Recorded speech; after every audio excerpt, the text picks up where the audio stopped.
Everybody, Scott from HypnoThoughts Live. I am speed dating with hypnotists. The idea is pretty simple. We've got a bunch of great pre and post conference workshops at HypnoThoughts Live this year. Some are 1 day, some are 2 day, some are 3 day. And there's so many great presenters and so much for you guys to choose from. What we decided to do is I'm going to spend 10 or so minutes with each presenter and just have an opportunity for you to get to know them, their content, their material, and who they are so that you get to make the best decision for you. And I am joined today by a person that I've gotten to know in the last couple of years, and I just enjoy getting to know her. And everyone's been talking about how great her content is. And in the last few years, she's really just had this awesome meteoric rise that I've been really enjoying watching. And that is Gila Zach. Gila, how are you today? I'm fabulous. It's a great day to be me. Oh, that's good. You're in your office where you see clients, yeah? I do. I'm grateful. I have a very busy, flourishing practice, and I couldn't be happier. It's really the heart and soul of why I do this. I love teaching. I love sharing, but this is really the heart and soul of why I do what I do. I actually sent you a high profile client on Friday of last week. I don't know if they've reached out to you, but it is definitely a high profile celebrity type person. And they reached out to me and I said, you need to go see you. So well, thank you. I appreciate that. Yeah, that's just a fun thing. Thank you. So you're teaching obviously a pre-conference at HypnoThoughts Live this year. Let's talk about it. Okay. What are you teaching and why? So I'm teaching what I call the 2 minds technique. And right. I didn't know what to call this. I think like so many techniques and protocols that we come up with as individuals, it's inspired by the work that we do and the clients that come to us. But I didn't know what to call this because I'd shared it with another hypnotist and like, you need to teach this, but I didn't know what to call it because you got to have a name. So of course I used self-hypnosis. I went to bed at night and I said, okay, subconscious, you need to tell me, what do I need to call this thing? And when I woke up in the morning, my eyes opened up and it was 2 minds technique. Easy as that. So what it is for those of us who are really, seeing a lot of clients, we see a lot of type of people come through. This is for the very intellectual, the cerebral client, the one who's very analytical. This works great with people who come in and say, you know, I have a PhD and this, and all these letters after my name, but so good luck trying to hypnotize me. Or they really want change, but then they're kind of fighting you step of the way. So 2 minds is really about leveraging their intellectual and analytical nature in the hypnotic process. And it has a little bit of dog training involved. So I mean, I've talked with you about it as you were putting this together over the last, I'll call it, you and I've been talking about it for a little over a year. I'd say maybe about a year.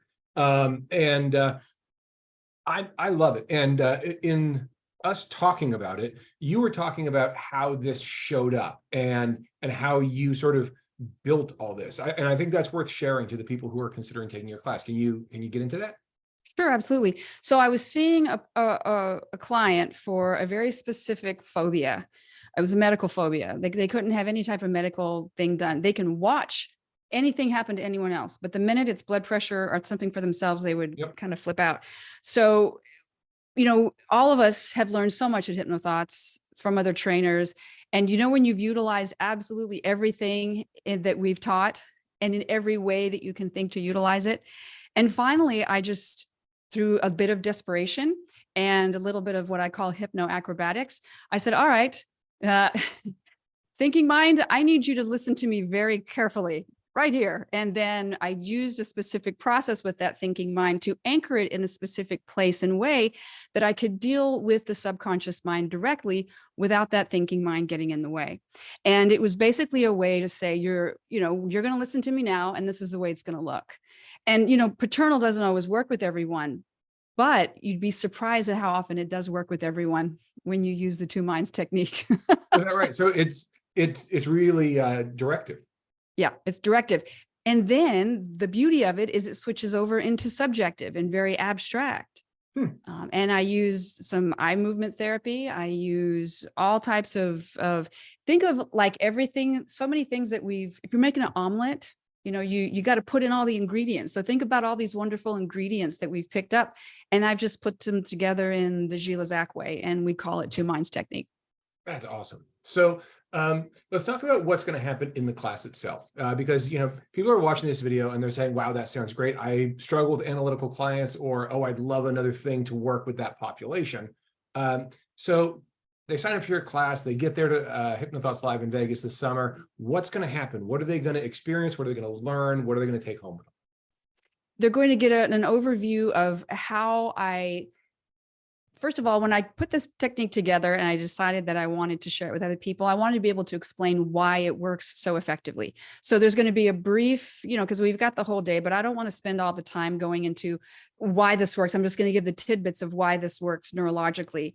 And then we're going to go into, I'm going to do a demo, because this is something you got to see to kind of, this is one of the feedbacks I got from previewing it, is like, we need more of that. So I'm going to do a longer demo, and then it's going to be an intense and kind of I shouldn't say intense, but a practicum, a way for us to really parse it out and do it piece by piece, so that people not only have an understanding of why this is so powerful, observing it, watching it, because sometimes we get the demo at the end and it's like, oh, if I got the demo at the beginning, then I would know how to apply it.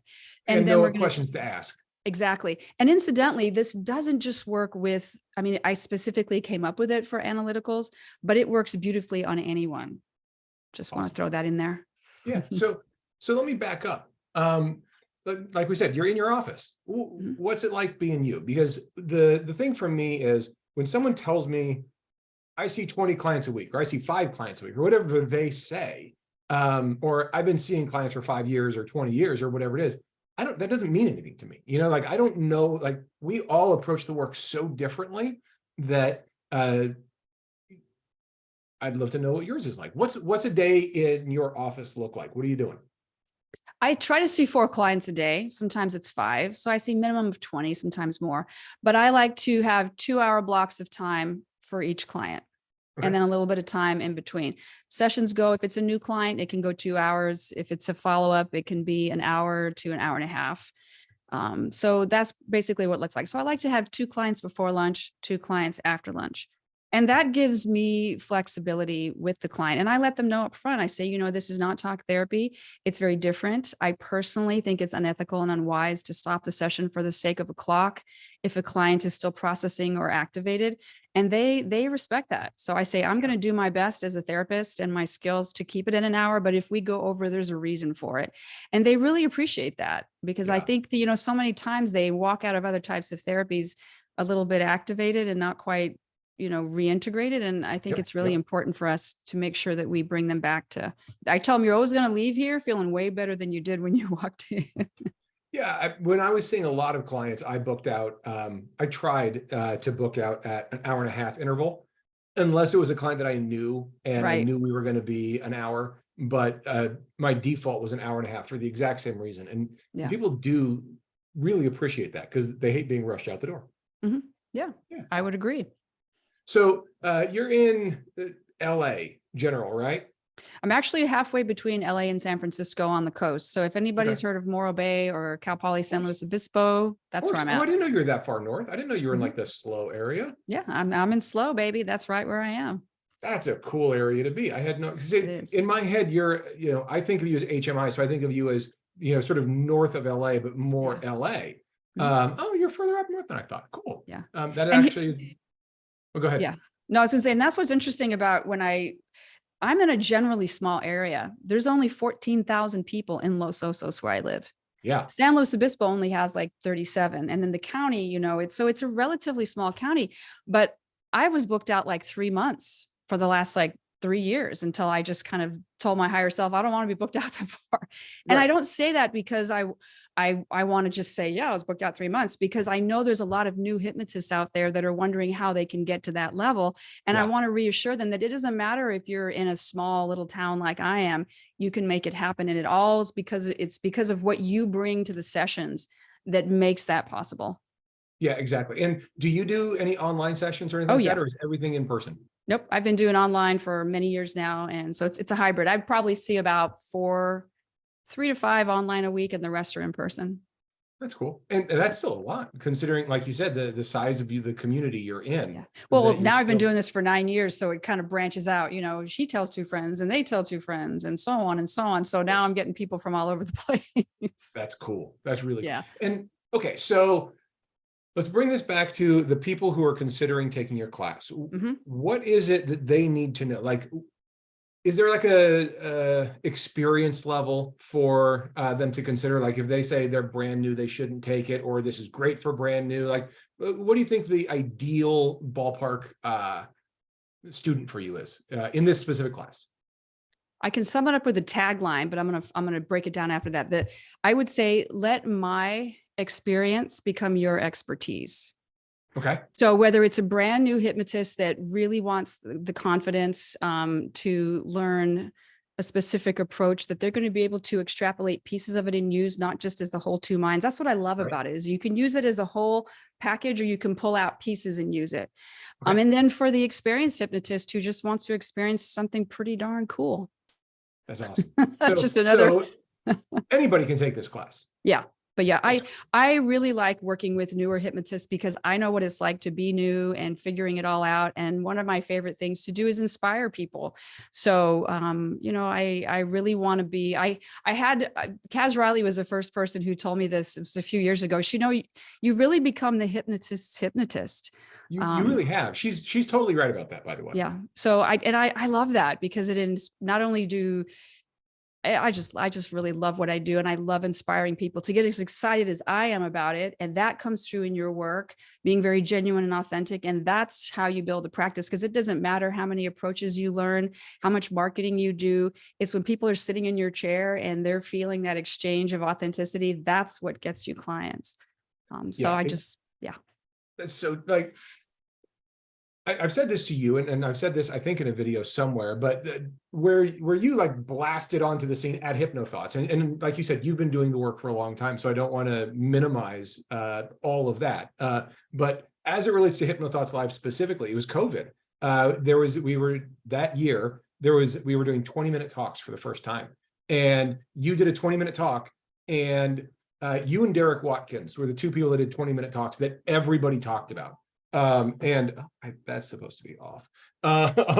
We were doing, you did this 20-minute talk, just a simple like TED Talk style thing.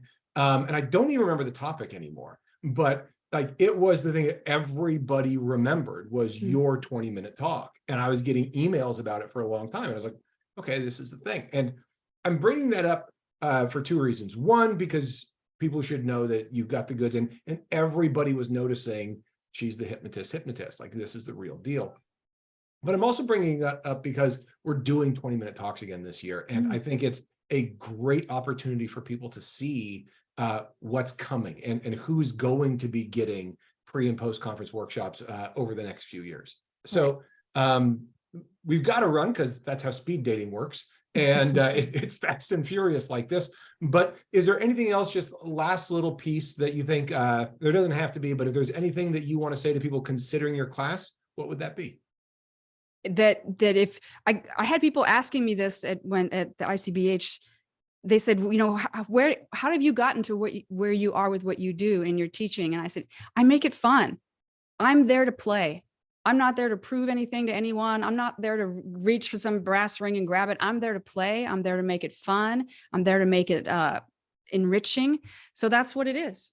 I'm there to have fun. I did not set out to go, I'm going to make sure that I reach, get on Scott Sandland's radar. I'm like, oh, I want to teach. That's fun. And that's me.